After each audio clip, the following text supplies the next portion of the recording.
একই সাথে জয়া আহসানের এটা প্রথম ওয়েব সিরিজ, আশফাক নিপুণ এবং জয়া আহসানের একসাথে প্রথম কাজ, মানে এই কেমিস্ট্রিটা কেমন ছিল?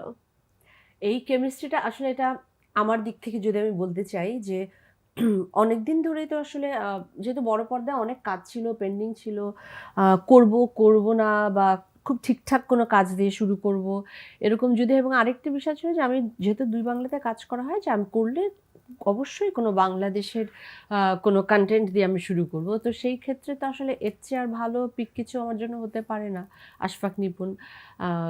কারণ মানে এটা কি বলবো, ওর কাজের প্রতি আমাদের ভালোবাসা, ওর কাজ, ও পরীক্ষিত একজন মানুষ এবং ওর সাথে ওয়েবে তো তিনি এটা নিজেকে অন্যরকম ভাবে না প্রমাণ করেছেন। আজকের থেকে নয়, সেটা আমি অনেকদিন আগের থেকে থেকেই। আমি ওকে বলছি নিপুণ একটা কাজ করব, আশা হ্যাঁ চলো একটা কাজ করি, একটা কাজ করা দরকার, একটা ঠিকঠাক কাজ করি।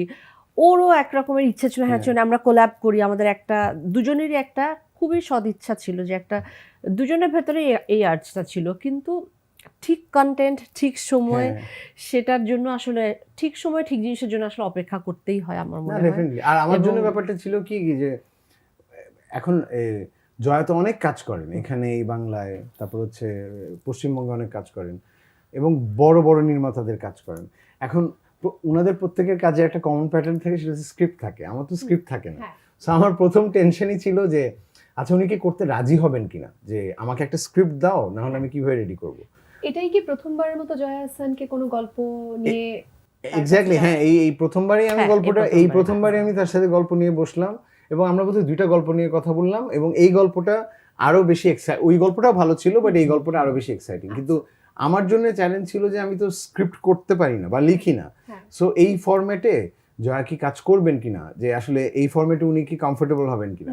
But I was very surprised যে আমি তো ইনস্ট্যান্ট স্ক্রিপ্ট লিখে রেডি করে তারপরে দেই, এবং সেটাতে সে অ্যাডাপ্ট করার জন্যে যতটা পরিশ্রম করছে আমি এইটা দেখে, আমি এবং আমার টিম আমরা সবসময় বলতাম শুটিংয়ে বা আমরা মনিটরের পেছনে অথবা শুটিং শেষ হলেও, যে আমি জয়ার মতো হার্ডওয়ার্কিং অ্যাক্টর খুব কম দেখছি। মানে এটা ট্রু। কেন? কারণ এটা এরকম, সে খাচ্ছে শর্টের ব্রেকে, সে খাচ্ছে অথবা শর্টের ব্রেকে লাইটটা ঠিক হচ্ছে যে তার ক্লোজ শট দিবে, সে সারাক্ষণ আমার এডিদেরকে বলতে থাকে যে লাইন্সগুলো বলো, লাইন্স কিন্তু তার মুখস্থ, আমরাও জানি, এবং এই সময় না বললেও হয়, বা আচ্ছা না বলতে থাকো, বা কিছু একটা রেডি হচ্ছে, সে হেঁটে যাবে, মেকআপ রুমের দিকে যাবে, গ্রিন রুমের দিকে যাবে, এদিকে বলছে যে তুমি বলতে আসো তো আমার পেছনে বলতে আসো। কেন? কারণ সে ওইটা করে কি আত্মস্থ করে ফেলে। একটা তো হয় যে আপনি পড়ে মুখস্থ করে ফেলেন ডায়লগগুলো, হ্যাঁ, যেটা আবার আমি দেখলাম যে জয়া করে কম, একদমই করে না বলতে পারি।